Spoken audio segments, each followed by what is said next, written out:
All right, here we are. Can you even believe? I might actually break YouTube by dressing up this much. I mean, let's see, it's going to tell me to have ads again. We know that. Do you love this? I mean, I understand that if there were things that you bet upon, if you bet upon the blue shirt, you lost. But I guess if you bet upon a sizzle jacket, you kind of won, didn't you? You are the winner right now because you're basking in the fashion. You know, I've even got cufflinks on under this. I don't know if you can see them, but they're in there. So this is really something, folks. It's not every day that I'm going to dress up for you. Whoa, okay, that one. It's not every day that I'm going to dress up for you quite this much. So I hope you can really just savor this as if this was some sort of offering of beauty. You know, sometimes we can just communicate with clothes. We don't. Oh, I really love this outfit. I just was like, you know what? Why not go all the way? Let's just go all the way. I've got sequined shoes on again. You can see those right here. We'll give you the camera 4 shot on the sequined shoe again, showing my yoga dexterity. Look at that. Everybody's like, oh, wow, David's so dexterous. Well, that's nothing. Or I've been stretching. Yeah, that is real, honest to God, authentic gifting to you. You know, I want to be inclusive. I want to have the opportunity for you to soak in what it feels like to wear these clothes. You can vicariously process your life by just visually appreciating what has happened here. I mean, this is not any type of bad thing at all. This is a gesture of love, you know, and when you have blue sunglasses that have a blue tint on them, and then you put that together, I mean, dude, you literally cannot go wrong. If you walk into a hotel or basically any type of business, and you have this type of an outfit on, people just say, okay, where does he need to go? Get him right over there. What are you all saying? Let me just take a look at your comments, because I like that. How do you like this camera angle? I've set up some new lights here, folks. I've got a light back here that's new. You see this little guy? That's all new. And then we got this guy over here. That's new. And the whole trick to this, as I've learned because I was practicing, right, there we go. I don't want to look up the reference monitor. I just want to look at you. It takes a little adjustment because I want to make sure my shot is lined up. But yeah, this is like Liberace, or maybe even it just screams 70s. It could be Saturday Night Fever. You know, I could be about to bust out with some sort of disco dance, and people say you're just a joker. We love it. Clothes communicate. Yes, they do. Take your guitar and rock. Archangel Michael's heart flame is a cosmic blue. It's so fast. Honestly, folks, I can barely even keep up with the speed. But nice outfit. Please do not wear red shoes. Well, they're not red. But if you would like, you know, we can talk about the possibility of adjusting the color of the shoes. You know, we could, if you want to donate some money, we can buy more sequined shoes. You know, this could be like a co-creative relationship where you send me gay clothes and then I become gayer as I wear the clothes. Even though I'm not actually gay, I was married for 6 years, of course. But, you know, it's a fun thing for some members of the audience. Let's just put it that way. But I'm having fun today. You're looking dapper and cool. I love your hair this way. You got it. You know what I, honest to God, did, folks, about the hair, since you brought that up? I'm like totally done with hairspray. Like, at the shoots I used to do, we had to have every single hair perfect. So, like, and you look at this shot right now, if there's one little guy anywhere here, that's called a flyaway or a floater.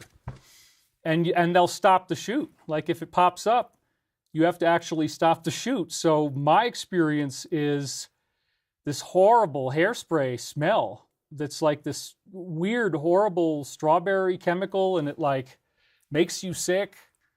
And you get this like, you know, stuff in your nostrils and your eyes get all watery. And so I hate hairspray. So I said, you know what? Today I'm not doing it. I'm just going to go out there, and if I'm going to try to get it just with water, but if there's any flyaways, I'm just going to correct them with my hands. So that's what I actually did. and the results are bearing it out. So 5 minutes in and a donation request already. When did I ask for? I guess I did, yeah.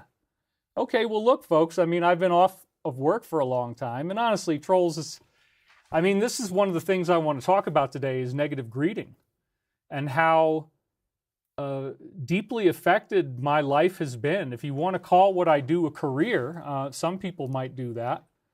This career is a very hazardous job. There are, as you can see just in the comments here, people who, you know, will just write every single thing as fast as they can, and it's all just attack, attack, attack, and they're stuck in this cycle. And so, unfortunately, all of the things that you've heard about happening to Wendy Rogers, Mike Lindell, I mean, basically every type of bad thing that you're hearing about now, including frivolous lawsuits, all this stuff I've actually experienced extensively. There's a much deeper background to the severity and the level of trolling that's come through than what you can imagine. But, you know, that's what happens when you have a good message. And I'm proud of the fact that I have consistently stayed on top of this, and I haven't backed down. I'm still doing the fight. I've got these beautiful clothes. I mean, my God, like, I don't even have to talk. This could just be a sitting meditation where I just kind of look at you and you just admire the clothes, you know, and then that somehow completes a cycle between us. It's like an evolution has occurred that's nonverbal in nature. It's just a communication with the eyes and with the clothes, you know, so they're intelligent. The clothes themselves display intelligence. You are a needed blessing to, let's go back to camera 5 again, read some of what you're saying. You're a needed blessing to us. You're very magical. You look sharp. You look great. Let your hair flow free. Corey is suing people. I don't know what that was. It does not get more studly than this. Oh, thank you. You know, I'm trying to bring it home here. If this was the time that you and I were about to get married or something, I mean, think about it. Like, would you be ready to go if I had this outfit on? If I walked down the aisle and you're like, holy crap, David has dressed up for me because he wants to marry me and he's wearing this kind of an outfit? I mean, this is just fantastic. This is like a once-in-a-lifetime opportunity to see me really just cut loose and say, I'm just going to take this as dressy as possible. I'm going to have a matching, I want you to think about how much thought went into this. There's a matching bow tie that matches this blue background right here, right? We've got matching neckerchiefs that match the bow tie. We've got the black stripes that match the bow tie, which also, I mean, dude, there's like this blue thing above my head.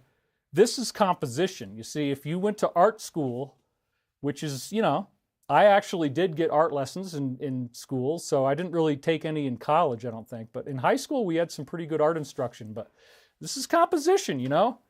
The eye line is drawn by this stairwell over here. We got all this dynamic movement over here. It's half blue on the bottom. All this is done with careful lighting effects. And so I decided to max out on lights, and that's why if you look at shot number 3 here, I've got these 2 lights behind me. See that? So that's all intentional. That's intended. I had a really funny idea, which is, hey, if I'm sitting here like this, then there's this moire pattern. Look at this over here on this, on this side. This light that shows up through the chair. It's really cool. So I'm like, you know, I can rock that stuff. I can make it a lot more enjoyable for you, that the next hour or 2 that you spend with me is going to be value-added time, that you're getting benefit from a guy who's willing to go this far. I mean, I might have broken YouTube. It might not even be possible to dress better than this at all. I mean, people are saying, let your freak flag fly. Rat Pack all the way. I guess I do look like the Rat Pack. You look very good. Tap dancing. Like from Rick and Morty, you look like a Mater D. You're such a gift. You look like Pee Wee Herman. I don't even want to get into the Pee Wee Herman stuff. That's probably a little bit too far. I've got enough. I'm out. Okay, somebody has already reached their pleasure maximum. They've reached their pleasure threshold, which is possible when you're approached by someone wearing clothes that are this nice. The sheer visual overload of the cortex of the brain that processes color can become detrimental And if you need to take a break and go watch something else, I'm totally down. So I'm a chef and I respect hard work. Your ongoing blood, sweat, and tears are greatly appreciated. You handle negativity with class. Thank you. Never less than 3 great hours. Your top is hot. Where is yours? No, the bottom is hot too, actually. Like the whole ensemble works as a unit. That's what I'm trying to explain to you, is that this is a composition. This is intended to create satisfaction.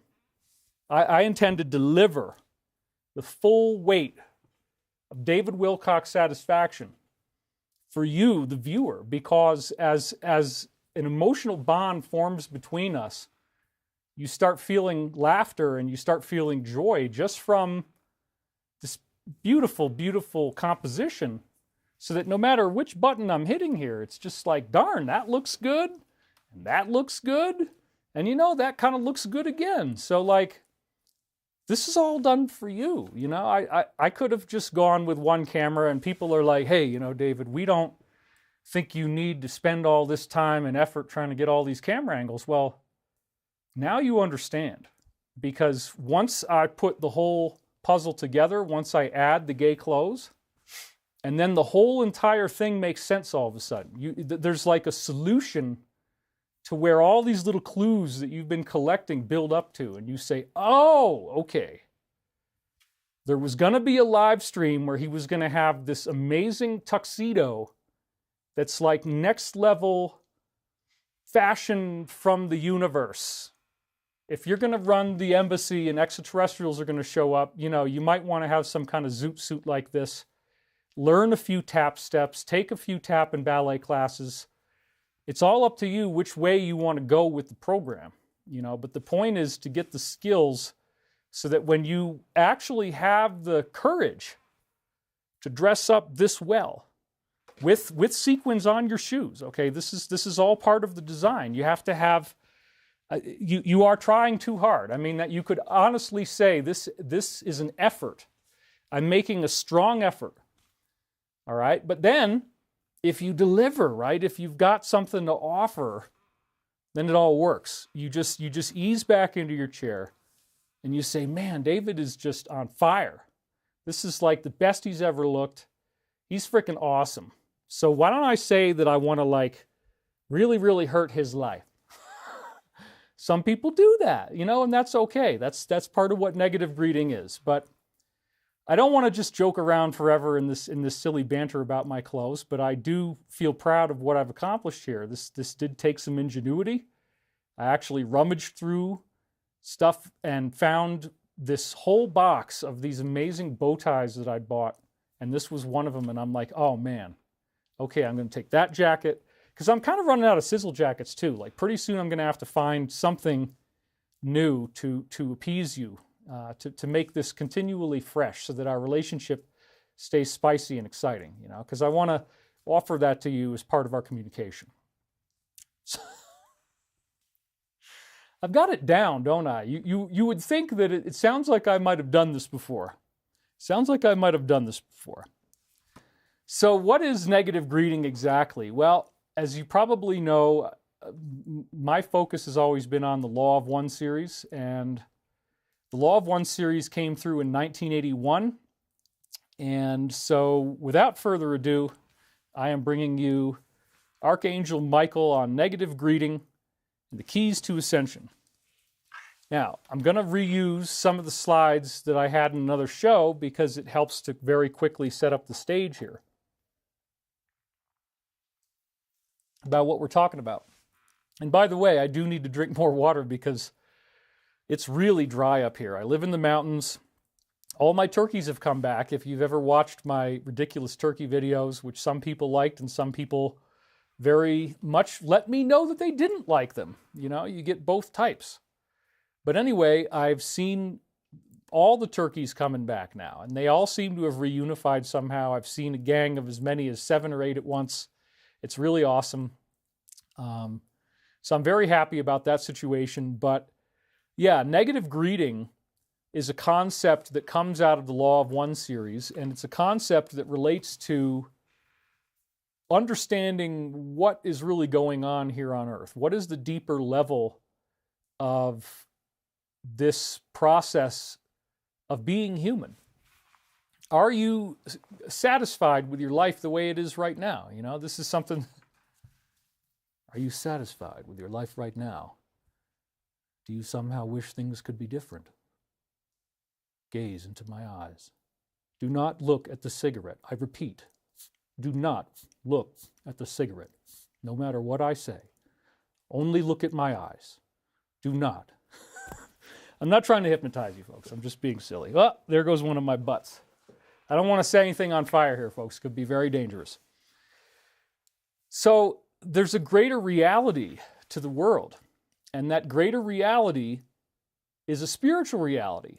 We have labored for many, many centuries under a very biased partisan system in which scientists pray to God on Sunday in the traditional Christian sense. This is, prior to the 1950s-ish. Scientists pray to God on Sunday, but then disprove its existence during the week. And I would certainly say that that is true. So it appears for most people that all notions of spirituality are relegated to something in a fantasy. It's not actually real as much as they believe in the hard physical matter, the hard physical reality that's around us each day. But there is a greater intrinsic reality. There is a greater intrinsic reality of spiritual beings, and it's both positive and negative. We do have a situation, a very real situation, of problematic negative entities, but the good news is that we also have good guy ETs who very much want to make sure that things are kept in balance.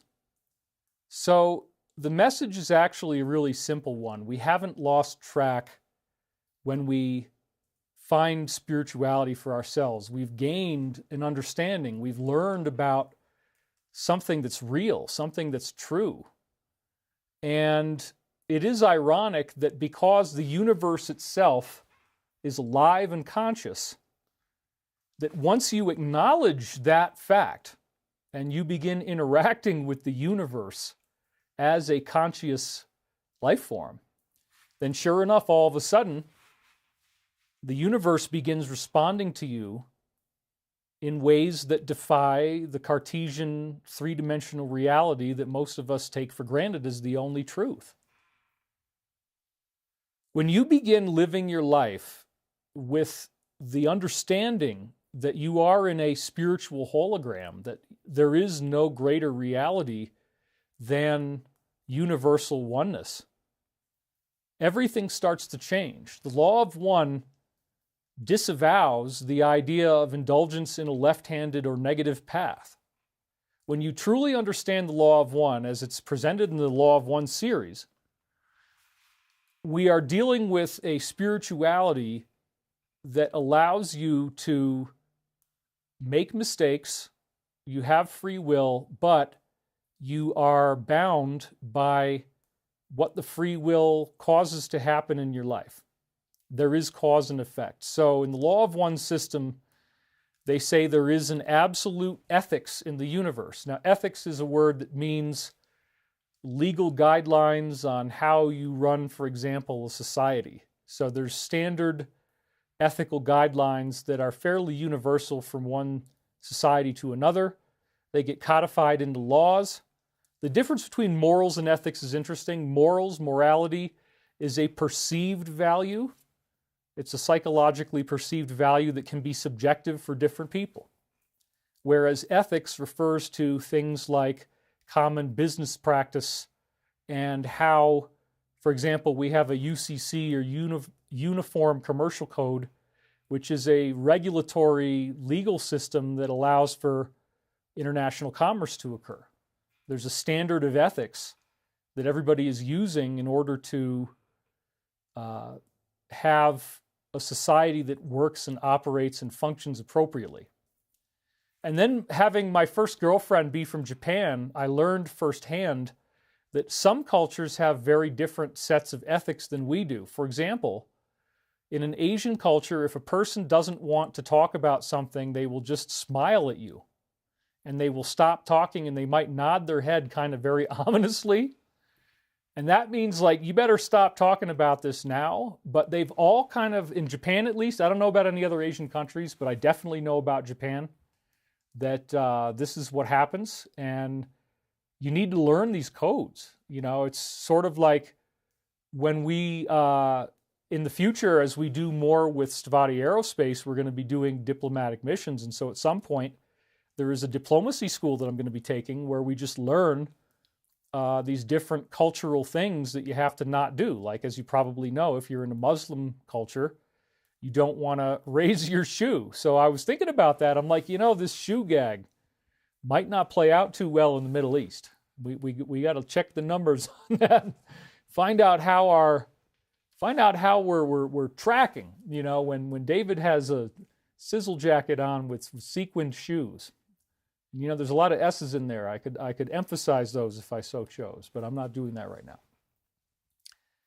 I'm really happy to be here. I'm happy to have these great clothes. You know, it's a great opportunity to talk to you about the intrinsic reality, because part of the intrinsic reality of everyday life, you know, the shirt, t-shirt and shorts stuff, I mean, I'm just breaking the matrix right now. So it's like there's a glitch that's happened where you're seeing somebody dressed like this, and it causes you to have different ideas, and that's okay. You know, we're exploring this together, and we're working on it. So the spiritual reality underlies physical reality. Ethics is operating principles that we all have, and one of the most important ethics, well, there is an absolute universal ethic in the law of one. Let me say it that way. The absolute ethic is called the first distortion, or the law of free will. And what does this mean? This means that apart from any planet in the universe and what they think, even if they had a planetary understanding, the law of one reveals there's a universal law. There actually is. There actually is, because it's a conscious universe. There is a universal guideline, a universal standard of behavior for humans. And this is consistent all the way through. Sing some Elvis with your clothes on. I'm so digging the 1970s prom look. I guess that's kind of what it is, isn't it? I hadn't really thought about that. But yeah, it's the 70s prom look. I don't know if I'm ready to do Elvis just yet. I got to be a little bit further into the show and confident that I've said something of value before I just dive completely into the ozone layer. Right for now, my focus is on talking about the intrinsic reality, and I want you to understand that there's an absolute law in the universe that we are judged by, because if you really dig into law of one philosophy, this is an important one. There are guidelines in place. You can call them guidelines, but they really are laws. And whether you know that they exist or not, you have to abide by them. That's a fascinating and perhaps controversial point. You know, people don't want, some people really do have a Cartesian rational view of the universe, and they believe that they are in charge of everything, really, that there's no greater reality. This is a very common problem with the psychopath or narcissistic personality disorder. A person who thinks that they don't have any rules that apply to them. They will batter you to death over you following the rules, but then when you want the rules to apply to them, they twist it all around in something called DARVO, or deny, attack, reverse victim and offender, where the closer you try to get to the problem, the more they create these other conflicts and these other fights, and that's exactly what we're seeing going on right now. So we do live in a spiritual reality, and we are bound by this first distortion of the law of one, or what you could call the law of free will. Now, what does that actually mean? This is a big, big central message in the law of one. There's a very important point that they make about the concept that this is supposed to be an illusion. It's supposed to be a convincing illusion where you don't realize that karma exists. And part of coming into a higher level of spiritual maturity, in fact, I would say the ground zero level, is realizing that there are spiritual laws that exist and that you will be, in some cases, hurt by those laws if you have transgressed against others. Now, what do I mean by hurt by those laws? I mean that karma can occur in the form of a devastating car crash that ends you up in the ICU and you got a beeping heart monitor next to you and you got this thing on your finger now and you got people coming in and out and you can't get out of bed easily and you're using a bedpan. That's karma. I mean, like a car crash, the way that I look at it, the way that I view reality is that we are not having random car crashes. We are not having anything random. We get what we are authorized to have by our so-called higher self. And that is a part of our identity that is very real. Just because most of us do not have any awareness of it and are not in tune with it enough to wear this kind of an outfit, okay? 1970s prom, Elvis. You could dial that in. You know, you get more in touch with your higher self. You might start dressing better. I'm just going to put that out there. I'm not trying to insult you. Let's just try not to argue about this, please. It's better that you make the decision that you want to be this cool. And maybe your higher self will say, I authorize you to buy a sizzle jacket. And you may decide that you want to wear that jacket and represent the purity of what that download is. It's up to you. I'm not going to put any pressure on you. You know, this is all about your own free will and your own choices. So it's very important that you are comfortable so that as we develop this dialogue with each other, that there's an understanding. And that's all I want you to have. I'm getting really good at not laughing. That's one of the talents, is to say funny things and not laugh. But seriously, it's a very excuse me. I should probably pour more water because I can tell I'm going to need it. It's so freaking dry up here, folks. I mean, my God. You cannot imagine. We had like 8 inches of snow yesterday. It's melting today, but it's all over the place. So it has been intense. This has not been the most enjoyable experience. But we're right at the tail end of the winter now. We've got all this good stuff is starting to happen. We're starting to get good days, actually, where it's actually like there's sun and it's not windy and it's not snowing and it's not cold. But it's been really intense here, and so I think that I have had some kind of karmic alleviation going on. You can definitely burn off a ton of karma living up at 8,600 feet on a very, very windy mountain. And all the mountains up here are just insane. So if you're in an area like I am and you've seen what it looks like and you're on the end of something, it's just terrible. So there is this law of free will, and you are governed by it. And so karma is something that most of us only think about when something really horrible happens, like a car crash.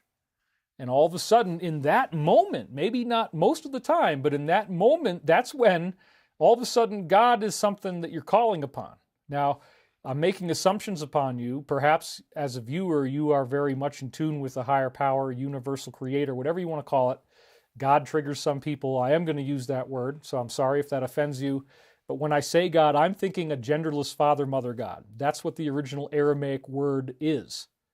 Okay, there is no...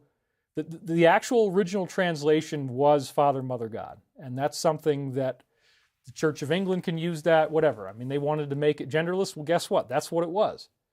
And there's some scholars I know, if I need to dig into that for you, I can, but there's some scholars that I've read that totally proved it was Father, Mother, God. No question.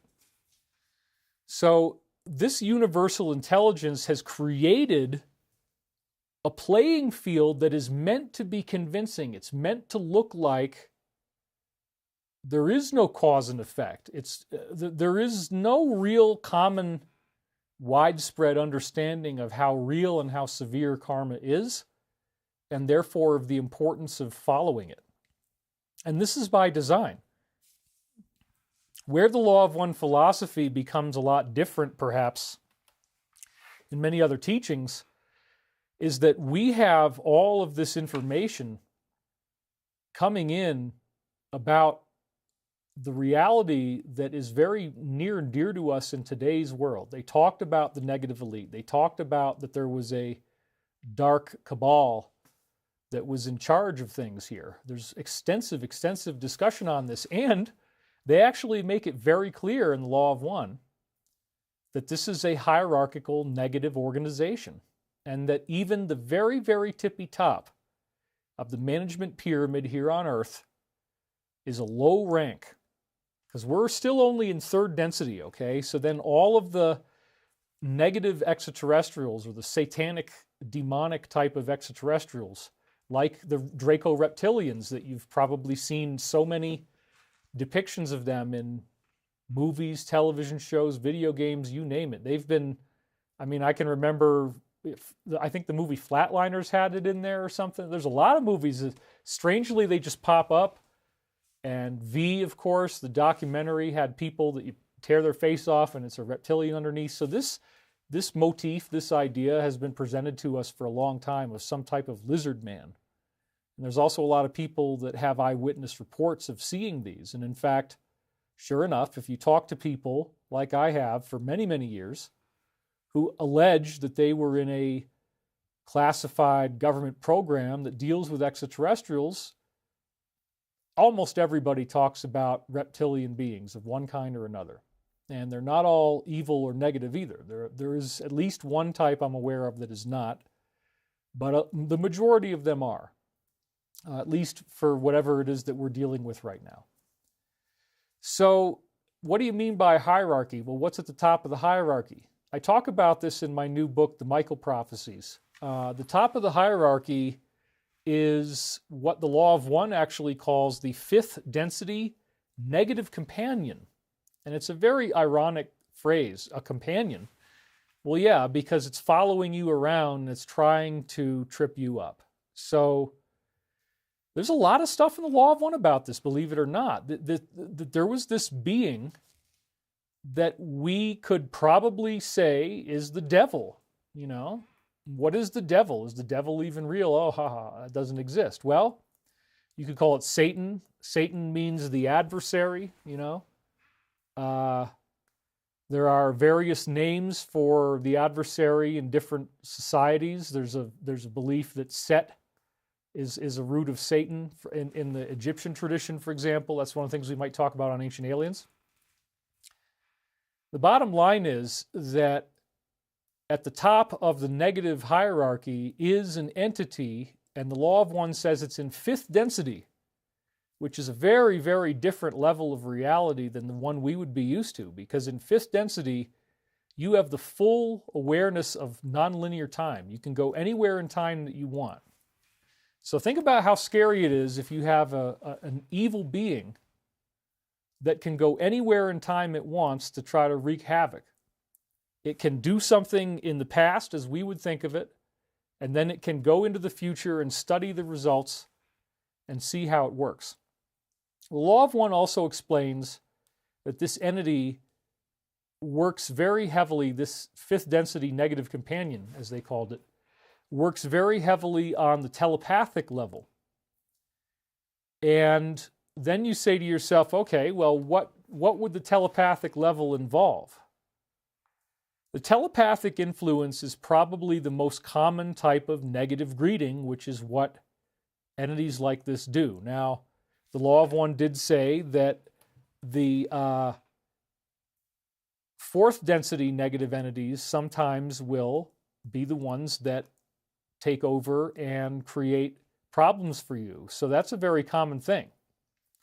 But if you're really doing high-level work for the planet, as many patriots are now doing, there's a lot of people out there, and you know who you are. You're already out there making a difference. You're taking big risks with your life. You're putting yourself out there. You're doing this work.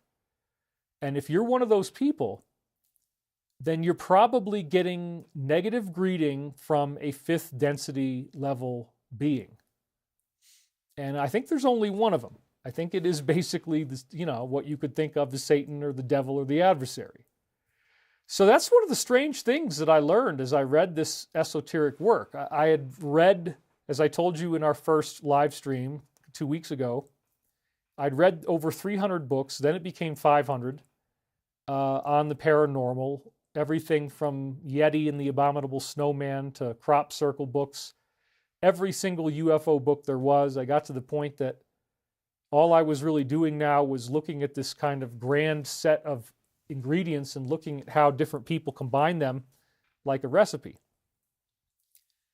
But what I really wasn't seeing, other than in the Law of One, was this very deep philosophical discussion where we find out that, yes, okay, there are negative extraterrestrials. They are working with our so-called government and military, at least some aspects of it. And they have a very, very dark and diabolical agenda. They really do want to create a much smaller population. That's part of it. And they want the world to be in a state of fear all the time. Now, why is that? The way that the Law of One explains it is that the universe bifurcated into, if you will, these 7 different densities, these 7 different levels of vibration. And we're here at the 3rd density thinking this is it. A lot of us are duped into thinking this is all there is, when in fact, we're only at the 3rd level, and then we got to go to the 4th level, and then we got to go to the 5th level, and then we got to go to the 6th level. Now remember, I already said by the time you get to the 5th level, you are traveling through time. You can go to any point in time that you want, and you can instantly project a body if you want to. You could literally just flash yourself into a physical body right in the room with someone. It's visible to them, and then you can make it disappear again. And in the Law of One, they say you have to focus on a rather difficult configuration. Okay, well, it's rather difficult, but the point is that you can do it. Somebody said, Fat Nana, I don't have a group here or even one friend who knows about any of this. Well, I mean, this is why I'm doing it, folks. There is no show like this, and certainly not in this kind of a dazzling outfit. So I want you to be happy, and I want you to understand the way that this really works, at least as far as I understand it. So this advice is meant to go into practical application, but we got to get through some material to understand what the practical value of this all is. So, right, the 4th density negative, how is the main influence being conducted? Most people are probably just getting it from 4th density entities. So let's talk about this. There's a very popular cultural motif that we're all familiar with about the idea of a negative entity on one side. This would be the right side of my shoulder, and a positive entity on the other side, but that looks better on your screen, I guess, right? Because that's the right for you. I think I did that right. Yeah. So anyway, the positive entity on this side, the negative entity on this side, and they're both talking. Believe it or not, if you read the Law of One, really understand what this, I believe to be highly authentic and credible spiritual teaching has told us, that is exactly what's going on. You do have 2 little voices, that are always talking. So this is a kind of a scary thing. Some people would like to believe that you can have a prayer, that you can do a deliverance ministry, and that no negative entities are going to bother you again, that you've been saved, or that you've had a clearing, or that you've been through deliverance, or whatever people want to call it, all right? Now, that's a very helpful thing for a lot of people, but negative entities, according to the Law of One definition, will always be able to telepathically influence you if your thoughts go in a negative direction. That's the key. It always comes back to what you create and what you actually authorize, because a lot of this is about authorization. Karma is what happens in your life. It looks like something bad, and it could be everything from, oh my God, that seed, there's a freaking sesame seed, and it's between 2 of my teeth, right? That kind of stuff can happen just spontaneously.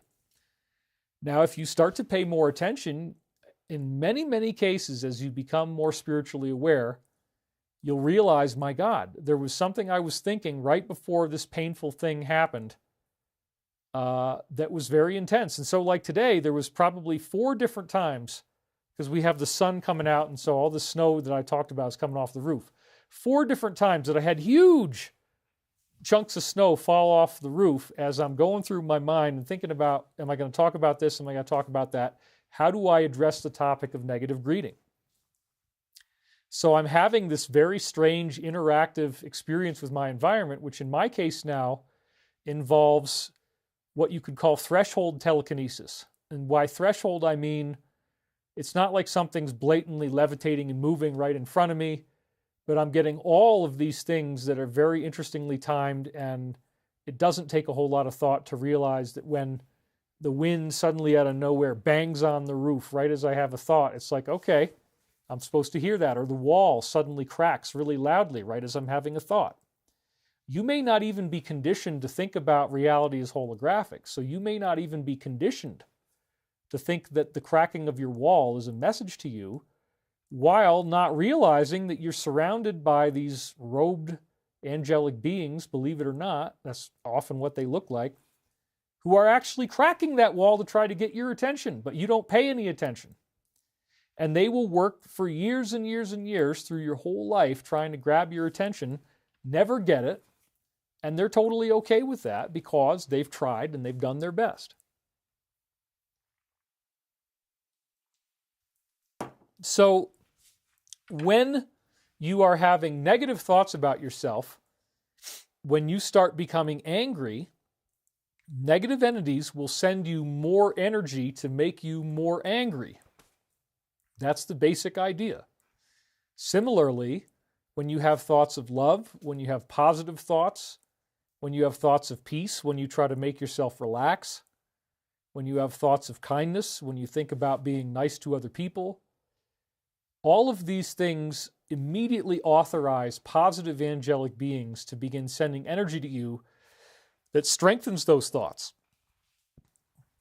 And the really cool part about karma is that positive karma works too. When the movie The Secret first came out, there was this kind of wave of delusion that swept through the spiritual community for a while, where people thought they could charge $500 for a 1-hour session because, well, I watched this movie and it said that if I write $1 million on a check and put it on my refrigerator, that I'm going to get $1 million. Most of the people, I can probably say this, I think this is safe to say, most of the people who sell classes telling you that if you take this class that they're going to teach you how to make money, the bottom line is that their business model is that they made that class.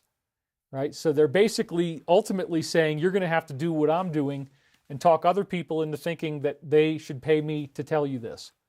Right? And so I've been to a lot of those wealth consulting type of things, and I know a lot of the modalities and what they say and what they do. So, you know, there is a lot of philosophical truth to building wealth by maintaining positivity and inspiration. I think that's probably one of the most important things. There's all these forces in the world that are trying to get you to be down on yourself, that you're not good enough, you don't have enough talent, you don't have enough of whatever it is. You know, when I started out public speaking, my first public speaking gigs were in 1999, and I spoke at the Fellowship of the Inner Light, which was an interfaith church I was attending at the time in Virginia Beach, Virginia. And eventually I became a regular guest minister, but one of the members on the board, I'm not going to say his name because then they'll stalk him, my haters will stalk him, but there was a member on the board who had attended this thing called Toastmasters, which is a class on public speaking. And he systematically reviewed how I spoke in front of an audience and gave me a variety of interesting tips. For example, you don't want to have any tics. There was this funny issue where my pants were a little bit too long and they were sagging as I was on stage, and I kept kind of pulling my pants up. And so that was my tic. And so everybody typically has a tic. This is why Toastmasters crosses over nicely with Hollywood, in the sense that when you have filmed yourself, you want to do a camera test. You want to go back and watch it and see what it looks like. I see tons and tons of people make mistakes with teleprompters because when you're reading off of a teleprompter, you're very, very tempted to over-enunciate with your eyebrows. And so teleprompter readers will start milking every word so that their eyes are always doing this. You see how bad that looks? You'll notice that one of the things I'm doing is I keep my face non-animated. Sometimes if like right now, I'm raising my eyebrows, I'm making a point, but I go back to a set point where I'm not doing very much movement. And that's a very important part of camera technique. So there's whole books you can read on acting in front of a camera and how to perfect your camera technique, but then the public speaking arena is a totally different set of skills. But one of the things that I think people don't understand that I learned from Toastmasters, and I want to say this now, is that if you don't try to be funny at least every 10 or 15 minutes, you are a bad public speaker, period. Now let me say that again. If you don't try to be funny at least once every 10 or 15 minutes, you fail the class. So this is a really fascinating concept.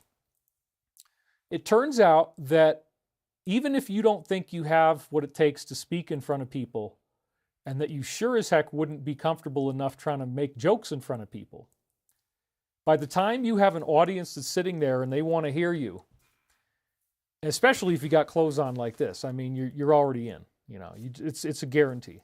You just start playing piano and everything works. As you got that audience there, they want you to make them happy. And they want to be entertained. So that is why, if you pay taxes, which you should, then the field that I am in, by legal definition, they call it entertainment. Now, that does not mean I'm lying to you, and people got confused about that. I'm used to the word entertainment all the time because that's what you got to talk to CPAs about and everything. It's just called entertainment. But it's very important to remember that, if you're up there talking about the Illuminati, or if you're up there talking about chemtrails or whatever kind of stuff, it doesn't matter what it is, you have to be funny every 10 minutes, and you have to be relaxed. You know, your nervousness will go away once you're up there and you get into the flow. But again, the audience wants to laugh. So this is the fascinating thing they teach you in Toastmasters is even the lamest jokes that you attempt usually will get the audience to laugh. And then what happens is that you say, my God, well, I didn't even try very hard. That was kind of a stupid pun I just made. Puns are not even really a very high level of humor. It's kind of the first tier, you know. So what if I try like something zany, something slapstick, you know? What if I've got props? What if I'm going to do a wedding speech, you know, and I'm going to speak at somebody's wedding and I got these drunk glasses on, right? If you go up there and confidently have some kind of prop like this, then you're already ahead of the game. And you can start acting drunk. So if you decide that you have this particular talent,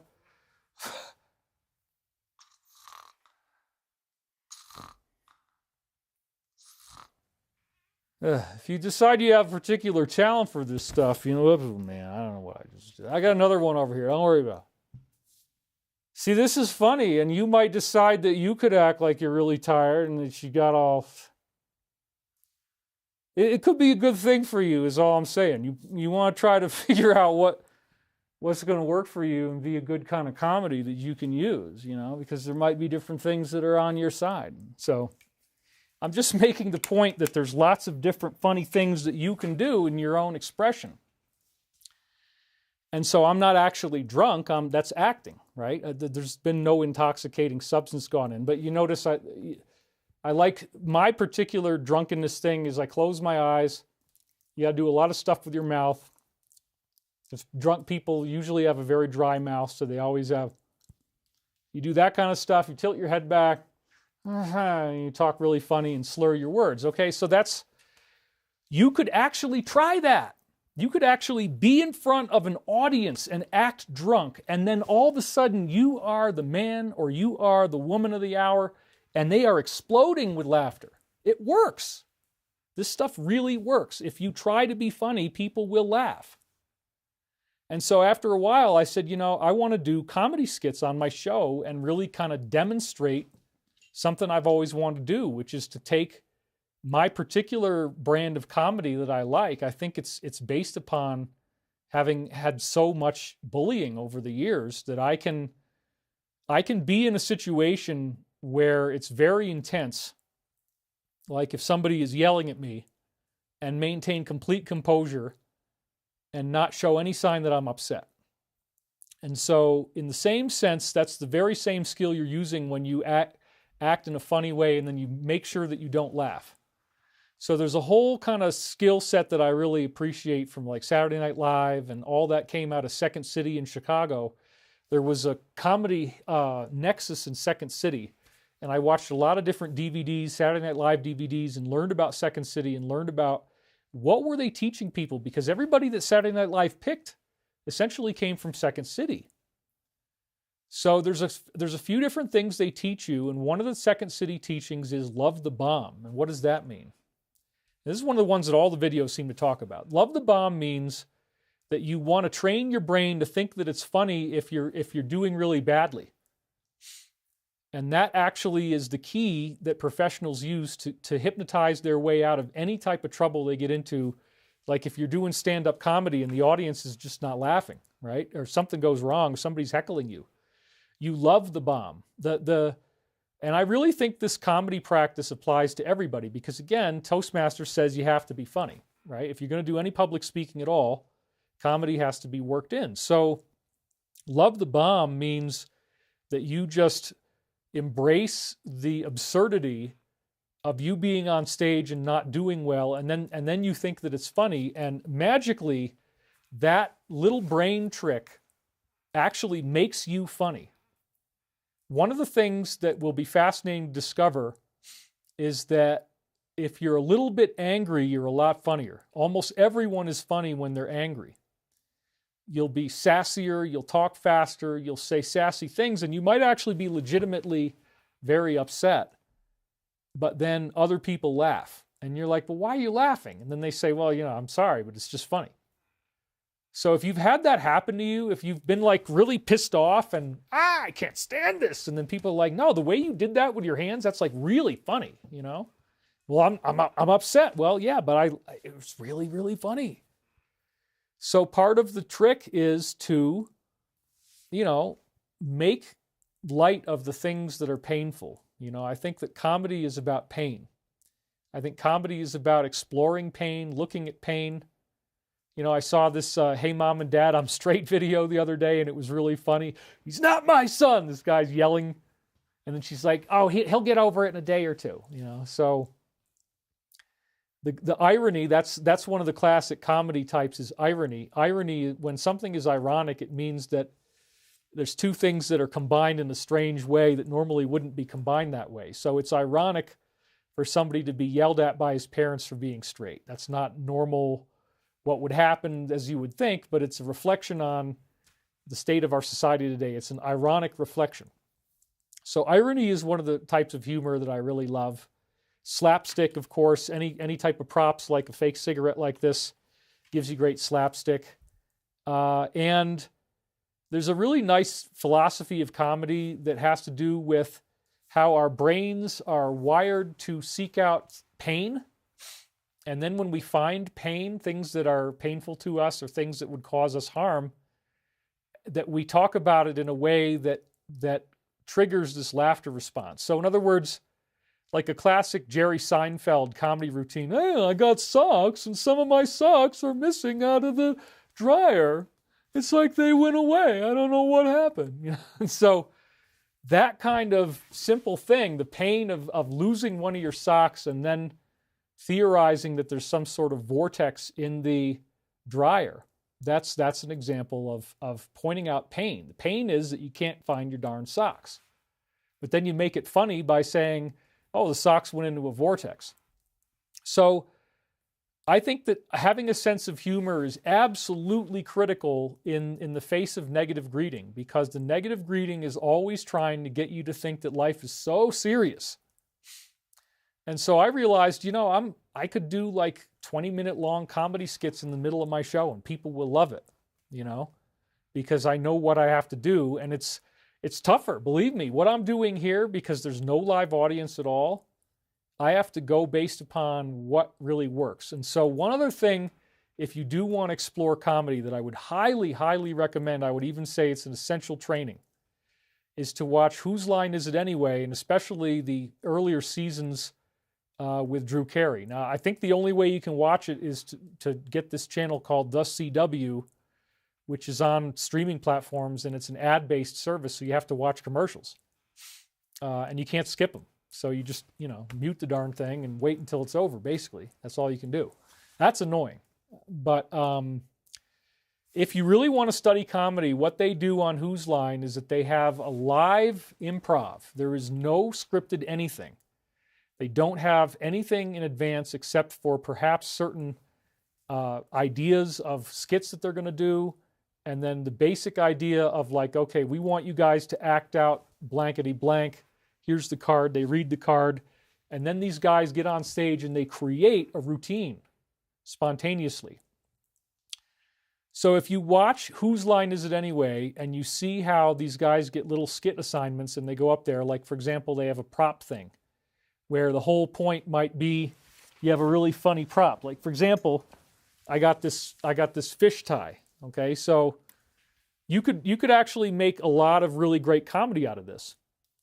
And so what they'll do in the prop hour, is you'll have different people doing stuff with props like that. And that's one of the tricks that I'm doing, is I'm using props. But then there's just various types of games and things. And so I've discovered by watching Whose Line, I've watched all the seasons twice, all the way through, probably 3 times with the first half.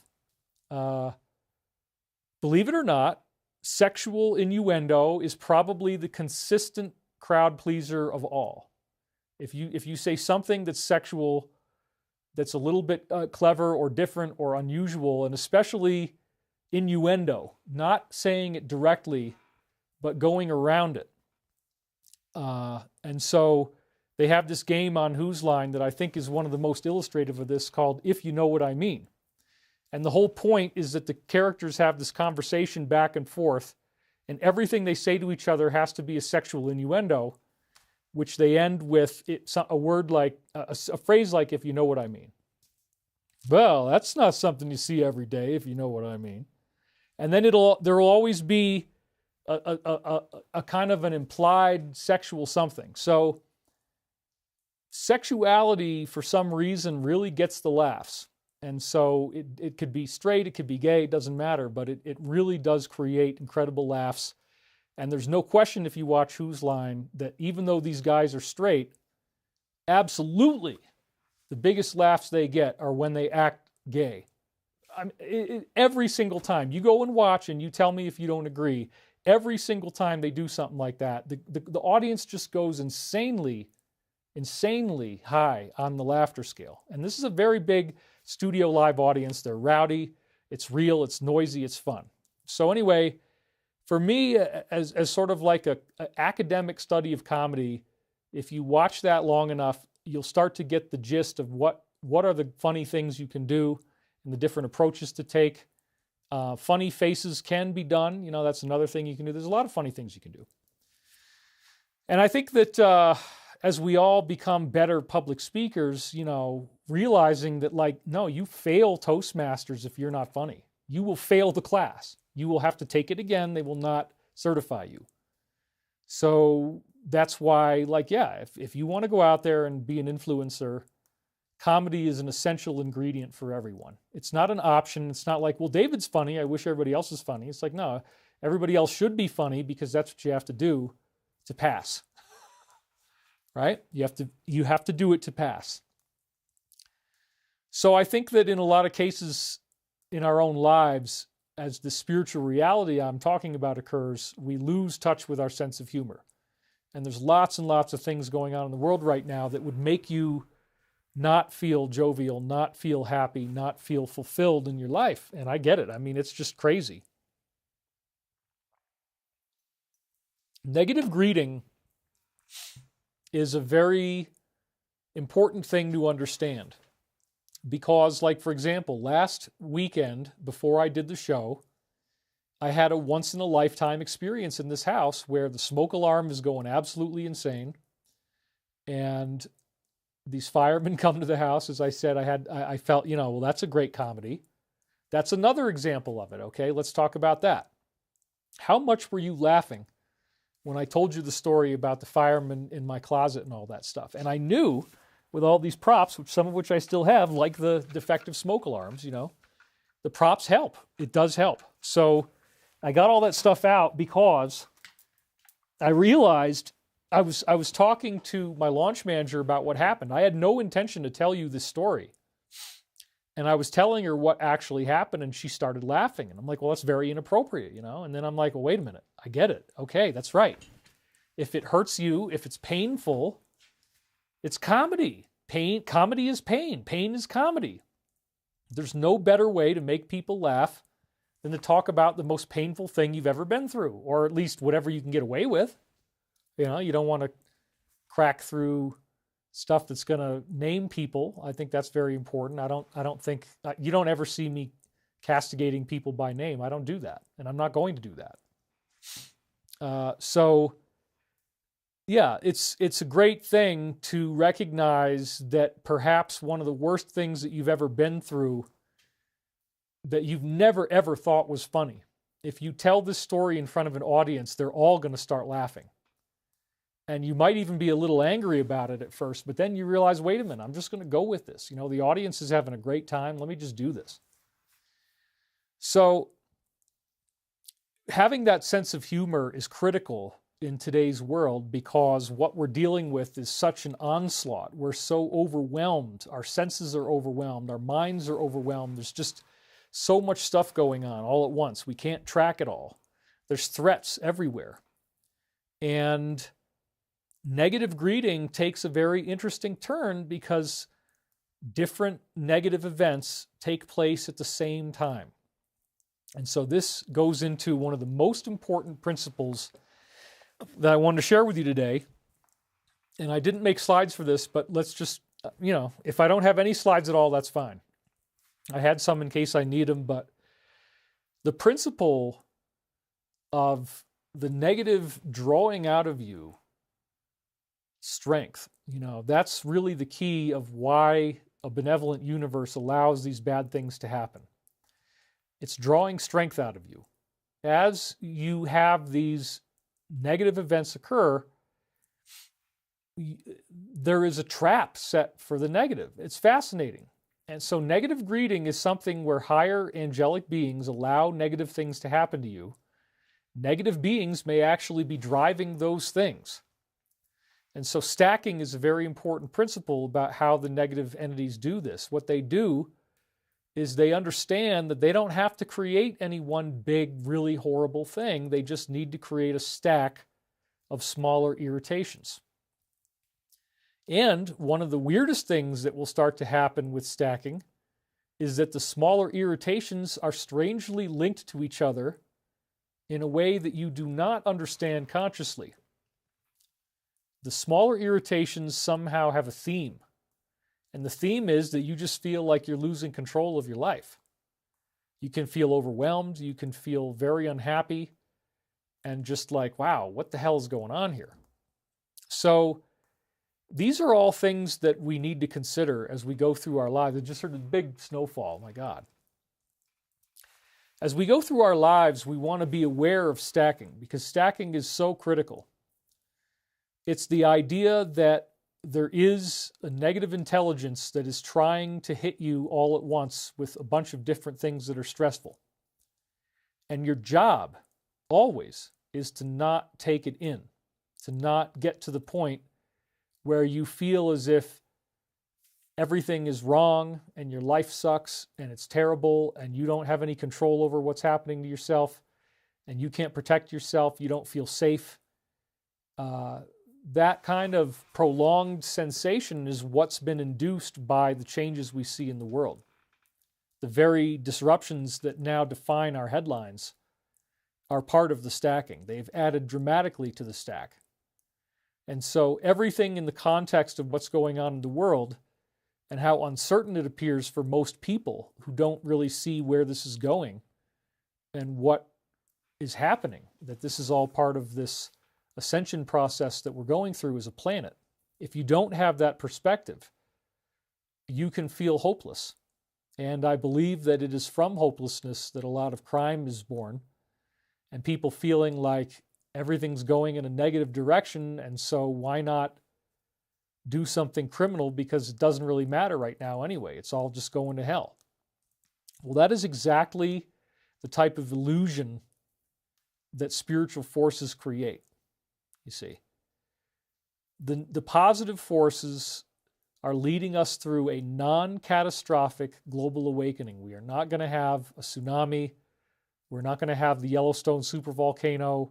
We're not going to have the 1,000 degrees Celsius burn off of life on the surface of the earth from the solar flash. We're not going to have the volcanic eruption from within around the whole planet. The geobleam, mass geobleam eruption, that's a word that you'll see in the Michael Prophecies books. It's fascinating, honestly, to have received this message. And so I want you to understand that although I brought these words through in the late 1990s, I never really went back and read them. And now here we are. So let me run through these slides because we're kind of right on to where I was. So I believe we've clearly reached a moment of peak global crisis right now. And the question that we're all asking, of course, because there's a lot of ambition around people trying to kill you, are we all going to die, or is something good actually going to happen? And what if it's not just good, but the ending is unbelievably sci-fi fantastic? Well, this is the whole point of Ascension. Ascension, in my view, is something that's happening to us because we have earned the right to go through a soul evolution. Everybody alive on Earth has earned the right. So there are some very intense fundamentalists out there who believe that only those who follow the way they do are going to be going through some sort of ascension or rapture experience. That's apparently not true. Even the bum on the side of the road is going to get this upgrade.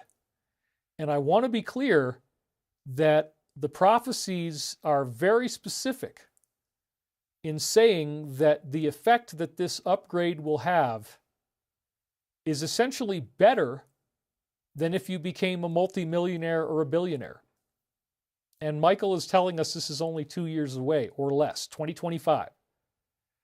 And you can get all the details in the book. I didn't even have time to make slides today because I've been getting hit with negative greeting. I had problems with my payment processor. There's been some very serious stuff going on with the company that's required our full attention. It's just like, you know, there's houses on fire everywhere you look.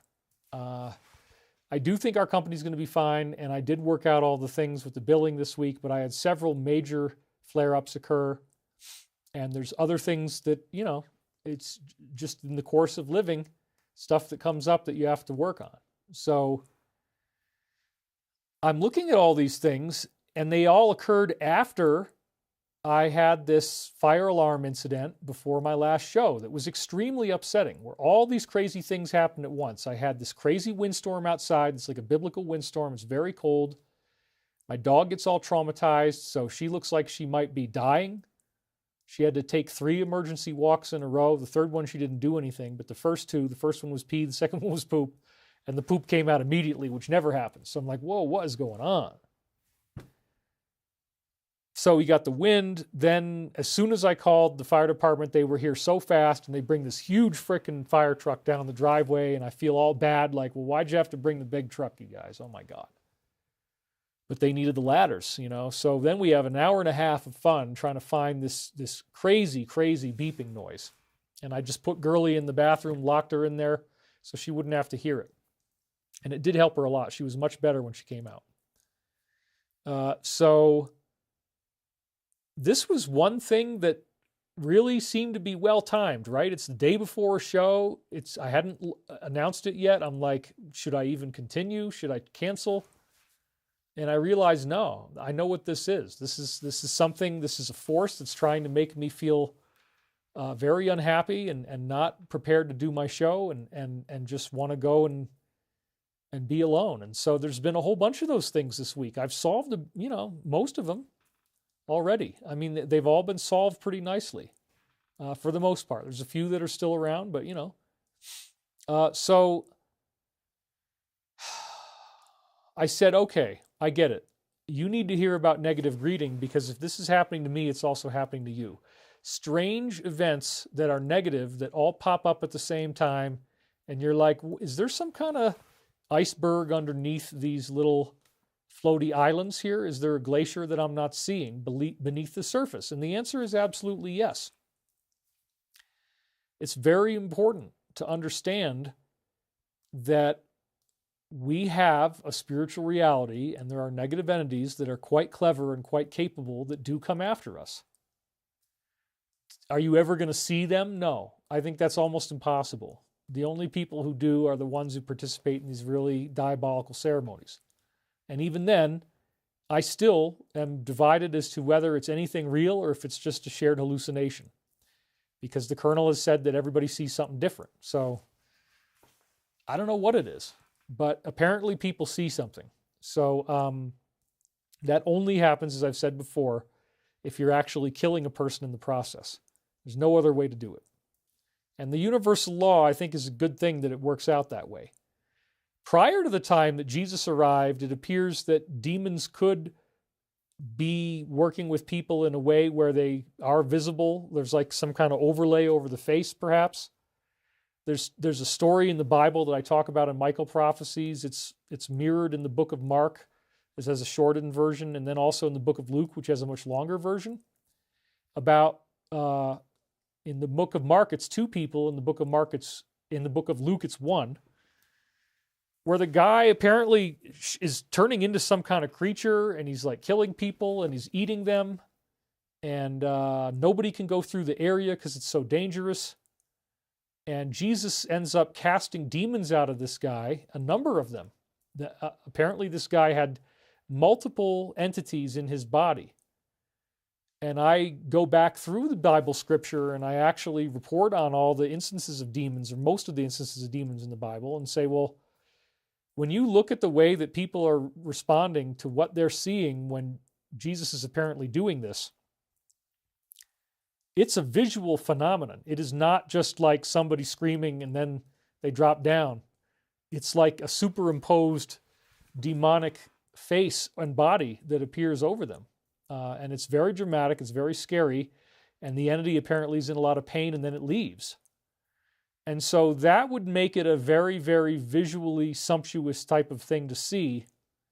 And so imagine what could happen in a world where there's people running around who can shapeshift into monsters and kill you. That might have been the way the world was prior to Jesus. It actually appears that Jesus' sacrifice stopped that from happening. And I talk about that extensively in the books. And that now, in order to actually see these things, such as if they appear on a human, which would be like shapeshifting, you have to be in some kind of weird occult ceremony, which is very dark and very scary stuff that you don't want to mess with. Everybody who messes with this stuff ends up basically getting tortured to death. It's kind of, I think you don't really have any other choice. It's just a question of when you choose to do it, Plus, it appears that there are spiritual negative beings that have their own personality. They have their own sense of identity, and they exist, and they have a very directed agenda. And it appears that the fifth density negative companion that they talk about in the Law of One is very real and has a very directed agenda. And part of what the 5D negative companion wants to do is to have a nice handy electronic way to keep everybody under control. If there's some way to keep you online, some way to keep you on Wi-Fi, some way to keep you accessible through electronics, that's the dream. Whether it comes in the form of implants or however it's done, that is the end game. And in the course of researching this book, I realized that even though several insiders told me Satan is an artificial intelligence, right? This is something I heard over and over again. You've probably heard me say this. Satan is an artificial intelligence that's hiding itself in machines to delay God's judgment. That was what one of my insiders said. And he would always laugh when he said delay. So this is how his voice sounds, and I think we can have a cigarette for this. Satan is an artificial intelligence, hiding in matter to delay God's judgment. You like that? I love it. So yeah, I thought, okay, Satan's an artificial intelligence. That makes sense. There is some electronic component to this stuff. In the Law of One, they talk about how they needed 3 tape decks to record Carla's voice as she was speaking the voice of what I believe is Archangel Michael.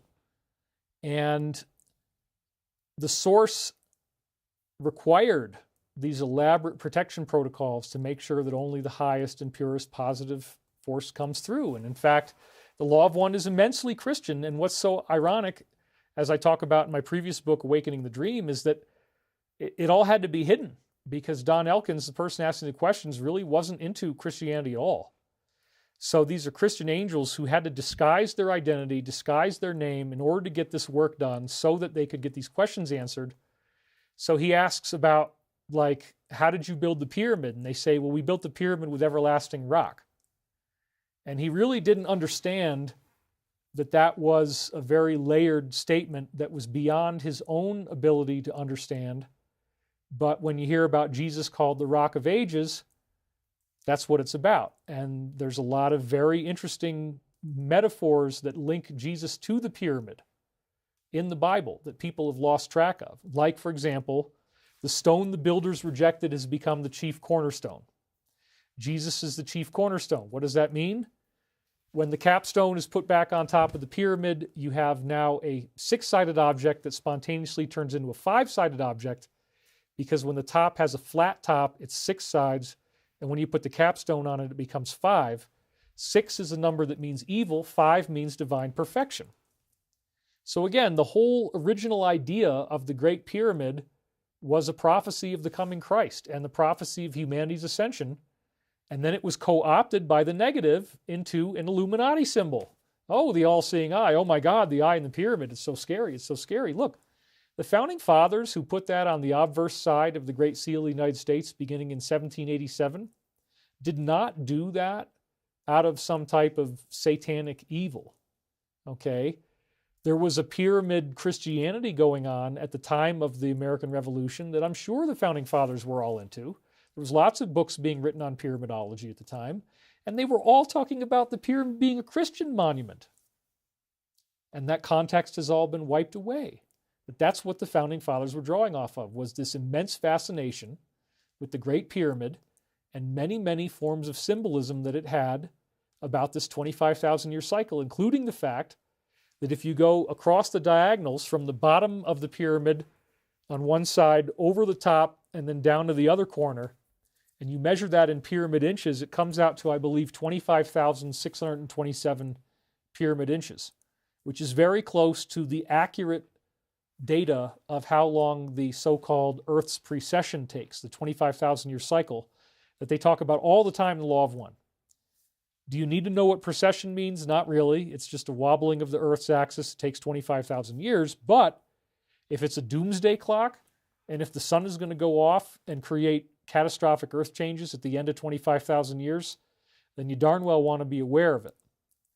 And that's what we thought was going to happen. All these ancient prophecies told us about this. And in the time of Jesus, before he finished what he was doing, it appears that demons were manifesting. It appears that they were manifesting inside arches. You're going to hear that in Book 3, that people were doing public sacrificial offerings and getting public demonic manifestations. And this, the demon will then talk through a person telepathically, like the high priest, who then intones whatever it wants to say. That's the type of power they used to have, and that's the type of power they lost. The power to be seen, the power to be visibly seen in a materialized form. Remember, in the Bible, Jesus is causing visible materializations as he casts demons out, and there's evidence of people that did not look like human beings attacking others, the creatures, basically. That apparently was what Jesus cast out. So in this story, it's in the book of Mark and in the book of Luke, Jesus approaches this man and gets a number of demons out of him throws them into pigs who then run into the river and drown themselves, which is a very strange visual to add into the Bible, and it has potential symbolic connections. But after this, the man is apparently fine, and he's sitting on the sidewalk, and then everybody starts freaking out because, well, this is a very, very dangerous individual, and, we don't like the fact that you healed him. We're actually not happy about this. Jesus got kicked out. He had to leave. The people were really, really freaked out that this man who had been such a huge problem and had been killing and cannibalizing people somehow was now okay, and he had been healed.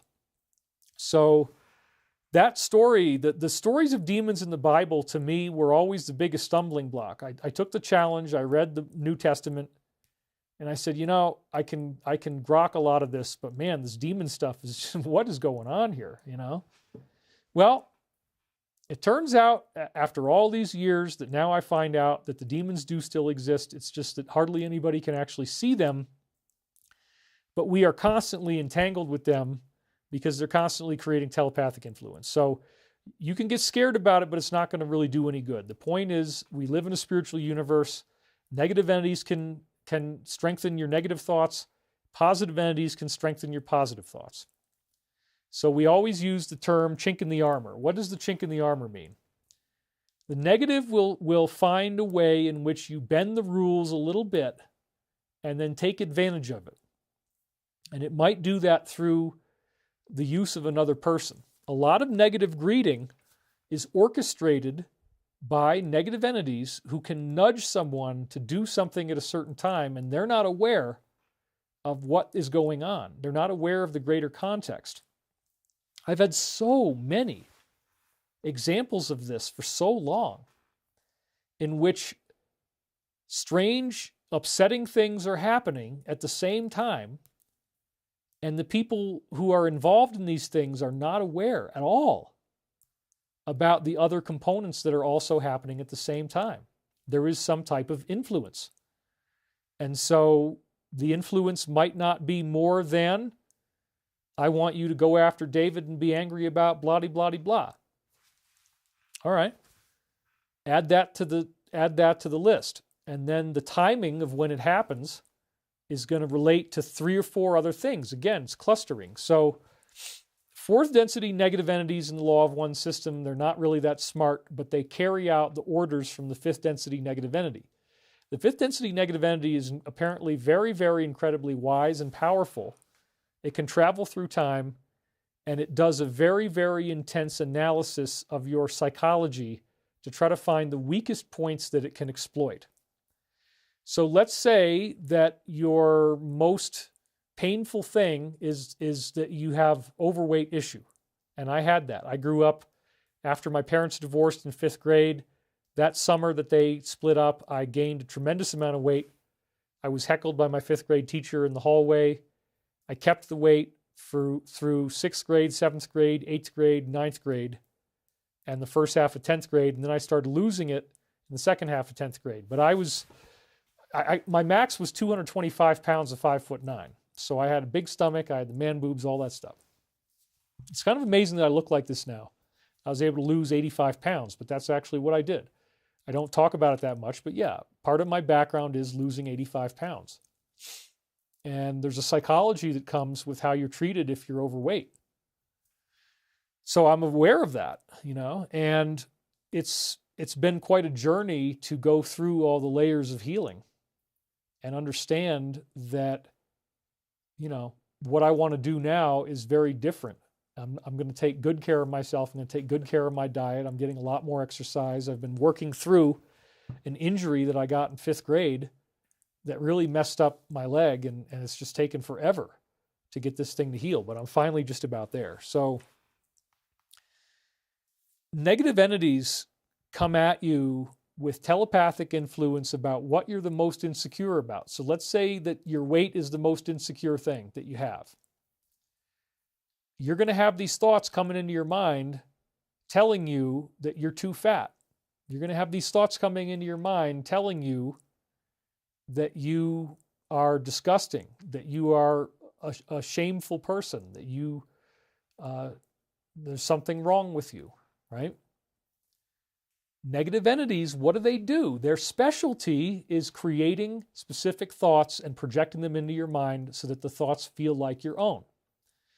Let's say that, like me, maybe your biggest flaw is that you're a workaholic. You're addicted to working. You can't stop working. So the negative entities will push you beyond the level that you can work comfortably until you start hurting your body. I mean, I've had very bad hand problems, and I needed to take all the crazy stuff that went going on with, there's this financial issue over here. There's this legal issues over here. There's these things, that things. I had no time to even work on the book this week. All I've been doing is putting out fires. And as I said, I've made really great progress. So if you have self-consciousness, let's say that somebody looks at you and they give this kind of look of disgust or something, and then that sets you off. And then something else happens. Next thing you know, you're very angry. And that can be where you take it out on someone. And that's what you really want to avoid doing. It's the law of one. If you read it and you really study it and practice it, my God, you do not want to make other people feel bad. You don't want to violate their free will. You don't want to barge in on them. You don't want to try to, take advantage of them or just whatever it is. Free will encompasses so many different things. But definitely, if you are being unkind to other people, it's almost always going to be a problem. And so negative greeting is these things that come at you that are upsetting, they're difficult, they're traumatizing, and it becomes very difficult to see how to feel good anymore. And they all happen at once. You get a stack, and again, the negative's intention is to really get you to have a meltdown. When you have strong enough negative emotions, you release stress hormones, some of which are called catecholamines. And as your body releases stress hormones, it will take you about 3 days to reabsorb them. And during that time, you don't really feel good. You feel off. So if you have stress happening more than once every 3 days, guess what? You're never really going to feel good because you're always having this thing happen. So let's go back to some of the slides again, because I think we're going to get a little more out of this. Positive angelic human ETs are, in fact, very involved in saving our planet. But as I have said before, we ultimately have to save ourselves, and they can only really assist us. Now, give me just a second here, and I'm going to jump ahead to something that I wanted to have to talk about. This is another really interesting thing. Christians love to talk about the mark of the beast. It's one of the most controversial parts of the book of Revelation, right? You've all seen this, but sure enough, you might have seen me say this before, but I think it's very important to go into it again. The psychopath brain. Oh, somebody just said, let me just take a quick diversion here. Why are you talking about public speaking? What I've realized is that, this is it. I mean, if I want you to learn how to be funny because you're going to make your own videos, this is the class. This is the comedy class. So if you need to be funny to be a good public speaker, then the science of comedy is vital for anybody who wants to go out there and be a truth warrior. So what I'm saying is embrace the study of comedy however you can, and it will help you. Getting back to the slide now, we do find that there are people who have psychopathic brainwave shutdown. Look at how the whole entire frontal lobe area here does not have brainwave activity, and when you see it from the overhead view, there's really a lot less brain activity going on in general. There's significantly less on the right than there is on the left. So what does this really mean? There are people who have these characteristics, and if you talk about it with a therapist, they'll typically call it narcissistic personality disorder, or they might call it sociopath. Well, there really hasn't been very much scholarship on this until now, but I believe that the dimming in the forehead, the dimming of the light in the forehead, might be exactly what we were just looking at here. This could actually represent the mark of the beast. Because I'm looking at the Bible and I'm saying, well, what if everything that we thought we knew is wrong? What if there's other stuff going on that is, unique and different than what we think? So let me just jump ahead a little bit more here. When you go into, let's do this one.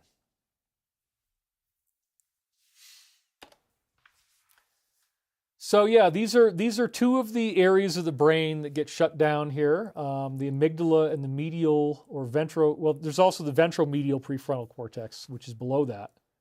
All these different parts of the brain shut down, and in fact, in my new book, I've been able to target 10 of them. So if you do read the book, which I think is incredibly valuable, there are extensive discussions on this. This is the part I'm about to finish writing up right now. So the behaviors of psychopaths are remarkably consistent, and I want you to think about the deep state as we review these characteristics. First of all, they have a glib and superficial nature. Now, glib actually means they just talk all the time. So one of the things that might happen is that they just are always talking. It's part of the narcissism. They're always in the spotlight, and your whole life is basically spent just keeping up with that. So again, the definition, I looked it up, is somebody who's extremely talkative without ever saying anything that's very meaningful. So here it is. Readily fluent, often thoughtlessly, superficially, or insincerely so. So yeah, one of the ways to tell if this is happening to you is that you're the only one listening and there's the other person is the only one talking. That can happen. Doesn't mean that that's what it is, but it can be. Another sign that, talking alone is not going to be that big of a deal, but if you start getting all this ego and grandeur, then you know that that you're dealing with this situation. So they're already aware that they're the center of the world, and the disorder, somehow, this interesting sort of abreactive brain pattern causes people to feel that they are the center of the world and see other people really as just objects who can be manipulated for their benefit. They do not have a view that other people should be kept safe or protected. They instead have this destructive streak that they will hide. This is a very important part, is they hide it. They don't show it to you. So they feel that they can and should do whatever they want to whomever as long as they benefit. All they care about is being the one who benefits. They have a lack of empathy. They have no remorse or guilt about anything that they do. And if you try to get them to feel it, it's just a complete waste of time. It will never work. They will always be deceitful. They will always be lying. They will always be manipulating. You can't trust anything that you're hearing as being real. And what they really like to do, as I said, this goes all the way up to the fifth density negative companion. They will spot your vulnerability, they will gain your trust, and they will lie to you for their own personal gain. And this is, again, it's just like, go look it up. Everybody does the same stuff. It's fascinating. You look at how much less electrical activity was in that brain, but they are very good at hiding this. They're very good at hiding that there's anything different about them. But then where you notice the problems with the brain is that they will do these outrageously negative things. And so to really understand negative greeting and understand how these negative things come at you, it's very important to understand the psychopath, to understand what they do, how they work, the way that they come at you, and what you're looking for. So another thing you're looking for is that their emotions are very shallow. They don't really have the same depth. Like if they tell you that they love you, it might not mean anywhere near as much for them as it does for you, because a person who would love you does not act this way. Another characteristic is that they will make a lot of impulsive, rash, and spontaneous bad decisions. And along the same lines, they have a poor ability to control their own behavior. So they're always just doing crazy stuff and being aggressive. They're overwhelmed all the time. They have this irritation. They got to always be, pissed off at somebody. And I have had members of the internet community who have been doing this to me and to Corey Good and to everybody who I've worked with for the whole time. The things that you're hearing now, I had a bomb threat come at me years ago, back in, 2018, before I was going to go on stage at Contact in the Desert. There was a videotaped, and it was on YouTube, an actual threat of that nature. So there are some very crazy things that have been going on that made it basically impossible for me to be able to be married, honestly, because the amount of opposition that I get. When I did the last video, I was like, oh my God, I've got 100,000 views in 24 hours. That's just incredible. And thank you. Thank you for showing up and appreciating me by watching my show. I'm very deeply honored. That's why I dressed up for you. But wow, when you have a public influence like this, there's a certain percentage of people who are very angry, very toxic, and they really, really do want to destroy you. And if you just look at this list, I mean, boom, there it is. That's a troll. And they have a need for excitement. Okay, there's another example. They have a need for excitement. So it's exciting to them to make these threats. It's exciting to harass you. It's exciting to try to get you to have a divorce. And then when you do, they celebrate about it, and they want you destroyed, and they want you to be killed. They want to see you die. And it's really important to understand that there are people who will feel that way. And it's real. And so being a public figure and getting these kind of numbers, everything has to be viewed in light of it being potentially a threat.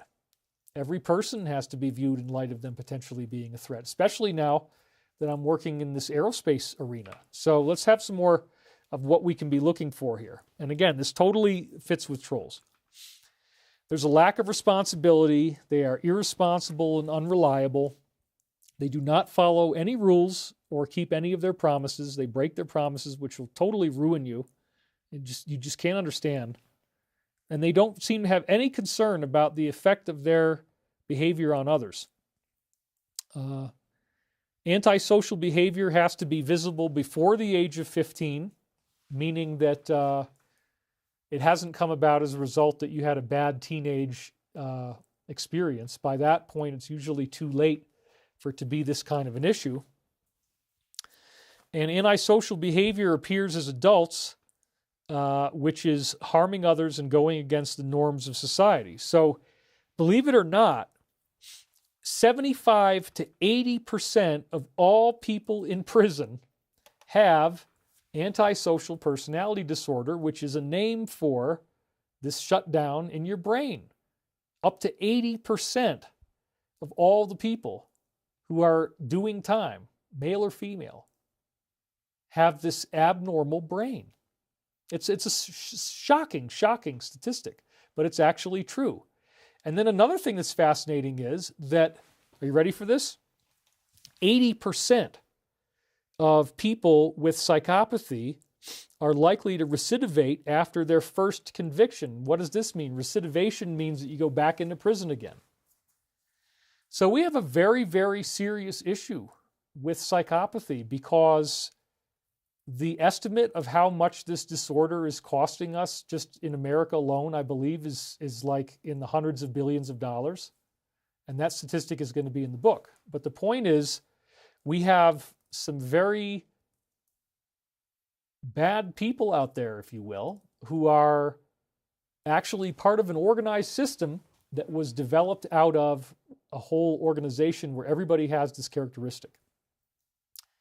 And so if you have a bunch of people and they all love and destroy at the same time, then their organization may have all the characteristics of the psychopathic relationship. The lying, the manipulation. Nothing that they tell you is really the truth. And it's very difficult to go through one of these relationships, because until you understand that it is actually, that all of these personality traits are the result of this abnormal brain, and that there's really nothing usually that can be done about it, you're going to continue to suffer. So the biggest source of negative greeting in anybody's life is going to be a psychopath. And whether you're dealing with them directly in your own immediate personal sphere, it could be a boss, it could be a family member, it could be a loved one, it could be a friend of yours, somebody who you actually think you enjoy hanging out with. You may feel a certain strength from them. There's an interesting thing where people who need lessons in boundaries and lessons in standing up for yourself and self-respect may draw in psychopaths who will teach you the hard way that you need to learn to respect yourself, because basically, it's like defending yourself against a shark. If you end up in a relationship with somebody like this, for whatever reason, you're always in trouble. There's always bad stuff going on. It's always your fault. You're always under attack. You're always saying, I'm sorry. You're always apologizing. You're always trying to talk your way out of something. You're always walking on eggshells. You're always very nervous. You have all this anxiety. Your mind is looking for the next problem. You're always on the lookout, And what happens is you actually get addicted to this. Your brain starts to react in a patterned way as well. And then you have what they call a complementary neurotic structure, which you really don't want, which is that you play off of each other's mental illnesses. And so typically, people who are psychopathic cannot take care of themselves very well. They won't clean up. They don't care about mess. Their brain doesn't tell them that the mess is a problem. They will allow the room to become very filthy. They won't make their bed. They just don't care. And their brain doesn't tell them it's a problem. So if your brain tells you it's a problem, then you're running into that conflict. So I think it's very important, in order to understand what negative greeting is, to see what you can and can't do. If you're dealing with a genuine psychopath, you can't talk your way out of it. You can't argue your way out of it. You can't do it in therapy. You can't do it with explaining yourself. You can't do it with apologizing. There is no way to improve the situation. And in case that you are hearing me say this and you're ready to do something in your life right now, don't. I always tell people when I have this kind of a conversation with them, if you start waking up to the idea that something bad is happening in your life, somebody's disrespecting you, you got to take 2 weeks and observe and continue to behave the way you were before, or at least not all the way into being this strident boundary person. It's a very, very good idea to rehearse what you're going to do when you start having boundaries. What are you going to do when you start standing up for yourself? What are you going to do when you start fighting back and you're not just going to take it anymore, but you want to actually engage? And as you rehearse this, that's a very good exercise so that you practice what you would say, you feel the nerves, but you don't actually do it. There are many, many, many cases where people suddenly get this idea of, oh, wow, I think the person I'm with is a narcissist, and I think I need to get out of there. If you just jump into it right after you watch this video, if you turn this off and you say, yeah, I've had it, no, don't do that. Don't do that. You got to observe. You got to be calm. You got to have patience. It's hard to break out of these situations. It is not easy. And when you try to break out of these situations, you're going to encounter all sorts of crazy stuff that you didn't see coming. And that's the global divorce that we're having on Earth right now. It is a fight to the death. A lot of times getting away from a real psychopath, and I've studied this clinically. Remember, I had an undergraduate degree and a master's degree equivalent in this because I did the suicide hotline internship, which they said was equivalent to getting a master's degree. So I had the master's equivalent in an academic setting. And so I watched videos of women who had been beaten by their husbands. And we had very intense, deep discussions, and we did tons and tons of role plays where we would, go through the worst case. Every single role play is like the worst case scenario imaginable of what you could get if somebody calls the suicide hotline. The role plays were much worse than the real calls. But if you do these role plays, you really learn something. You learn how to not freak out when people are telling you things that are really disturbing, because part of the suicide hotline is, of course, people have these violent ideations. You look for certain things that people say, and if you can get them in person, then you also are looking for gestures. But really, suicide is about hopelessness. It's about people feeling that there's no way out, that they're in a situation that's just so bad that there's no way that their life is ever going to be happy, and therefore the only way they can see is to end it. Well, that is definitely not going to work for you, because suicide causes immediate reincarnation, and usually you get hit with something really bad in the immediate reincarnation, like being abandoned and eaten by wolves or bears or whatever. There's lots and lots and lots of places on Earth where you can come in and get a really crappy life and have diphtheria and not eat any food. You know, those things can happen. So you do not want to mess with suicide at all. It's always better to work through stuff, because basically what the law of one says about suicide is if you do that, you have to set up the whole situation in a future lifetime that made you want to kill yourself, and maybe even add it so that it's worse, and then do it all again, and then not make that mistake. Why put yourself through all that? You know, we're going into this ascension event here on Earth as a collective, and we're learning to identify and understand you can't see inside somebody's head, and that's why I think the biblical metaphor of the mark of the beast is so appropriate. You can't see the electrical activity of the lack of brightness in the frontal lobe, but it's there, and if you had spiritual vision, you could see it. So there's this standard set of characteristics that all psychopaths have, and they always will put you in the position of the loser. They always have to be dominant. You are always the loser. And again, don't just suddenly mutinize and get out of a relationship because you watched this video. Play it cool. Don't say anything. Just watch. Think about what you might have said, and then start to notice how much disrespect you're getting. Because if you're with a psychopath, everything is steered in their favor. You can't win an argument. There is no way to argue. All you're doing is defending yourself, because you're always in trouble, and they're always angry at you, and they're always accusing you of this, that, and the other, which usually the things they accuse you of are what they're actually doing. So I think we're really doing amazingly well as a planet, because in these types of psychopathic relationships, the one thing you really don't want to do is lose your cool. And psychopaths can be women too. That's, I think, what we saw with the Johnny Depp trial and what came out in the course of that whole experience. So when we see it from that perspective, it could be either gender, and these are very, very difficult relationships that can be extremely, extremely difficult to get yourself out of. And as you try to get out, as you try to be healthy and say, you know, maybe we need space, we should take some time, you know, don't expect that's going to work. It won't.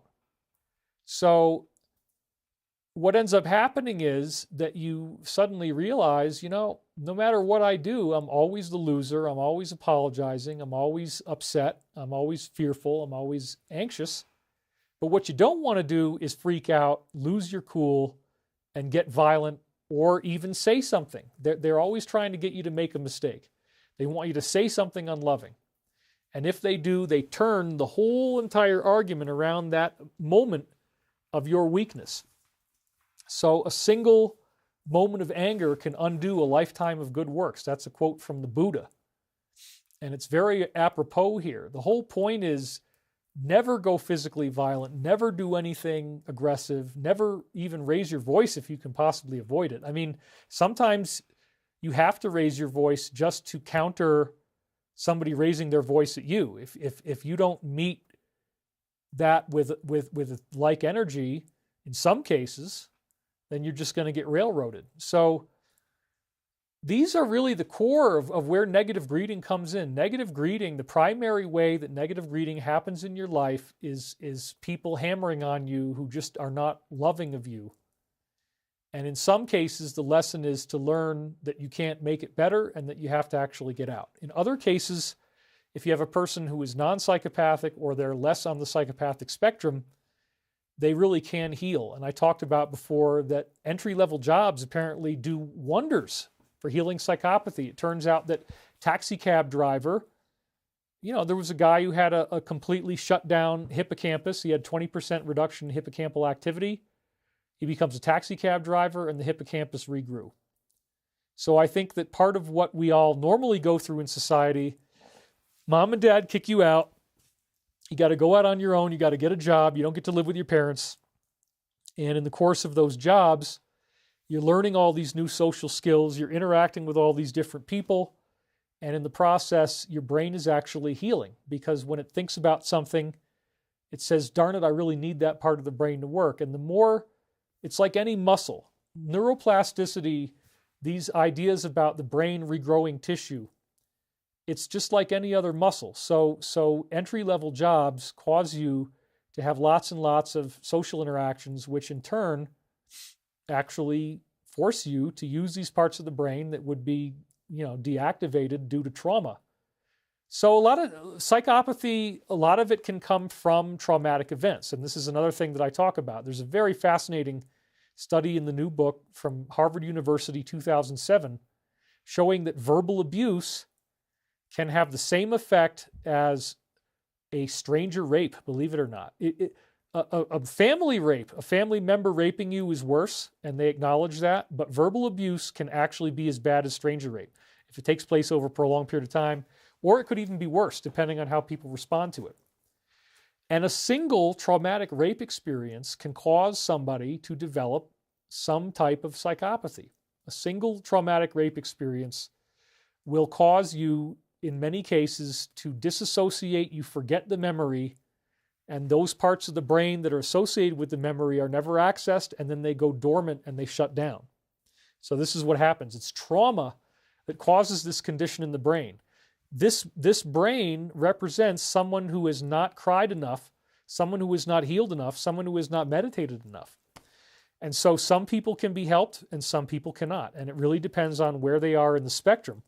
But again, a person lower on the spectrum, if they've had traumatic experiences, that might make them a racist.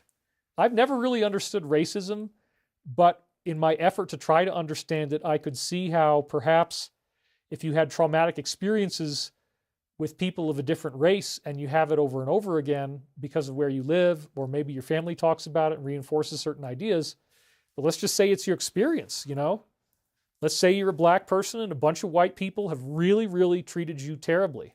And I'm very sorry if that's the case. That certainly wouldn't be me. But that can happen, and it can happen to anybody. And we can have this experience of, oh my God, everybody in this race seems so overwhelming to me.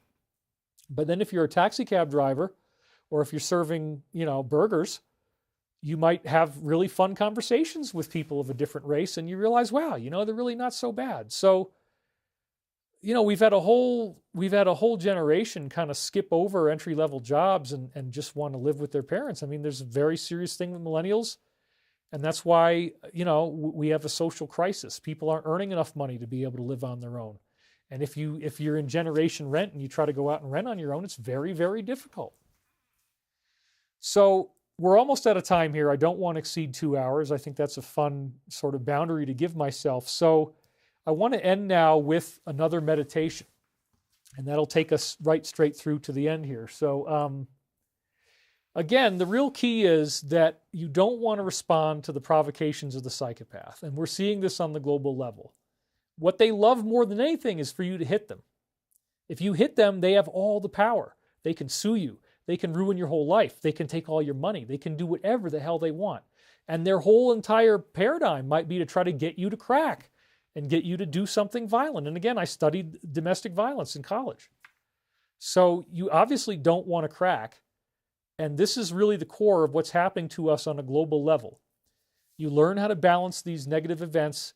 You learn how to breathe through it. You learn to practice forgiveness, but you also have boundaries. You stand up for yourself without disrespecting the other person, without denigrating them, and without calling them names, I would say as well. So with that said, we have 5 minutes to go. Let's do a nice meditation. Okay.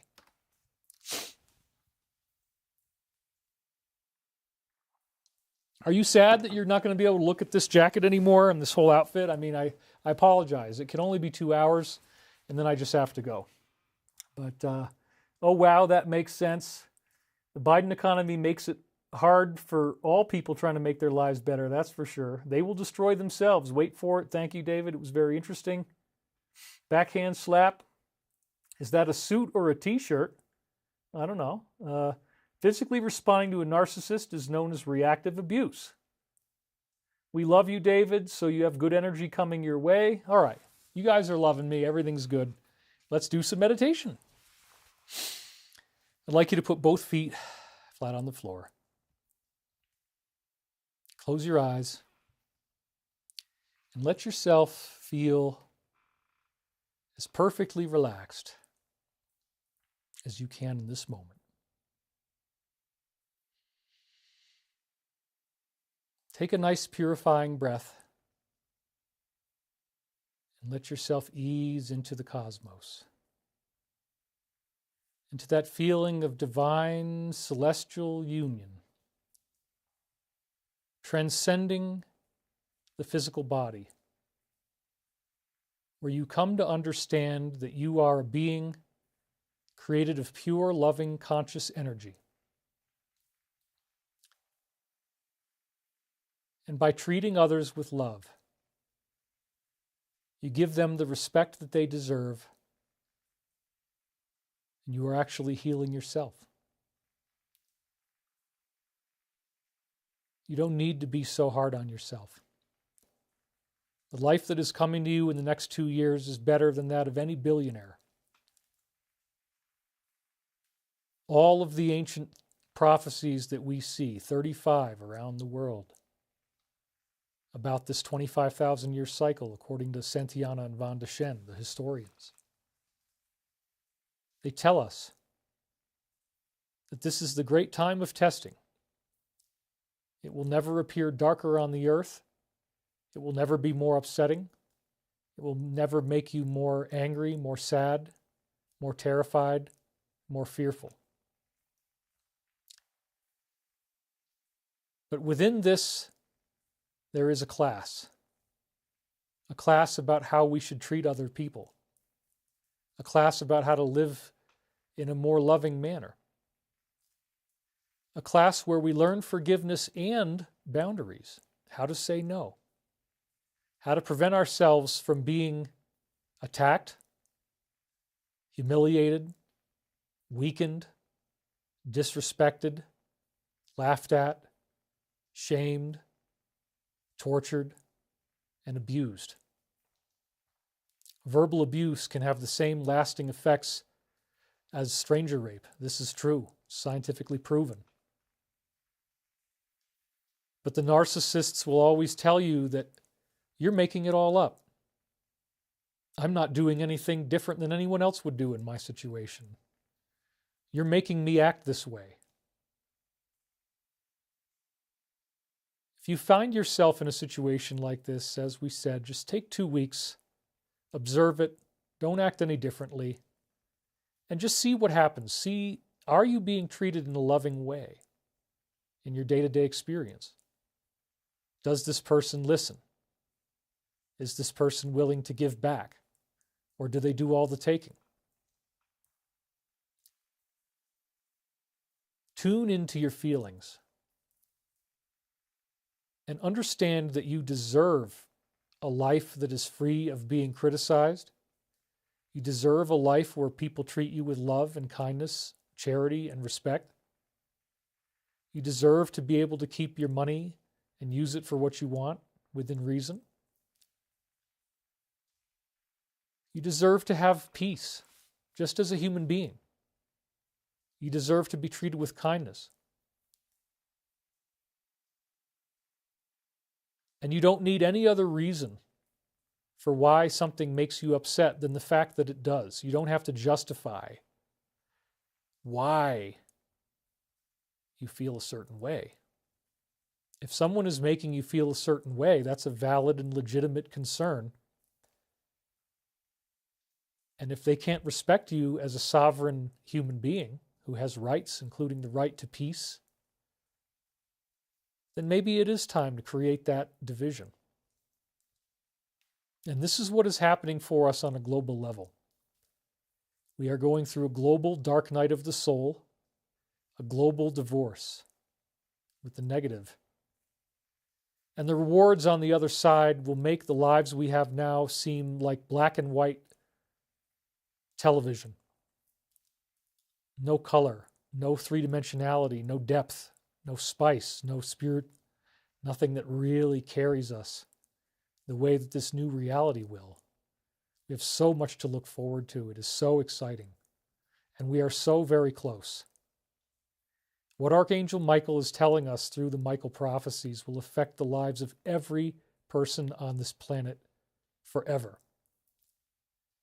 Between now and 2025, you're going through the final testing. Whatever is happening in your life is the final initiation.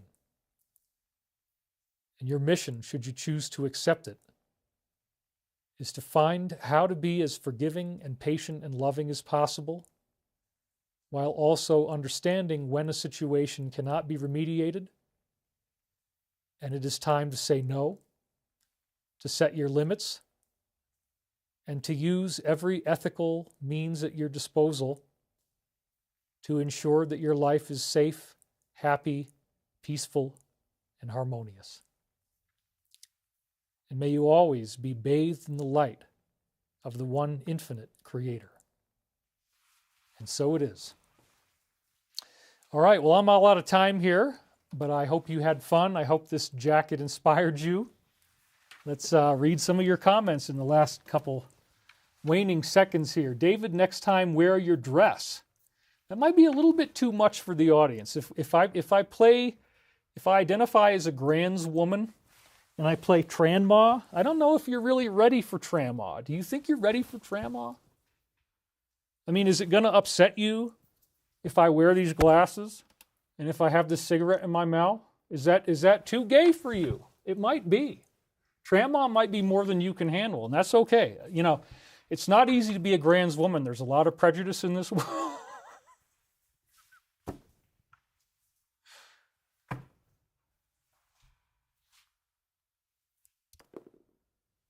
Okay, I got to get out of here, everybody. But now you've seen Tranma, so we just crossed that boundary together. So thank you, and we will see you.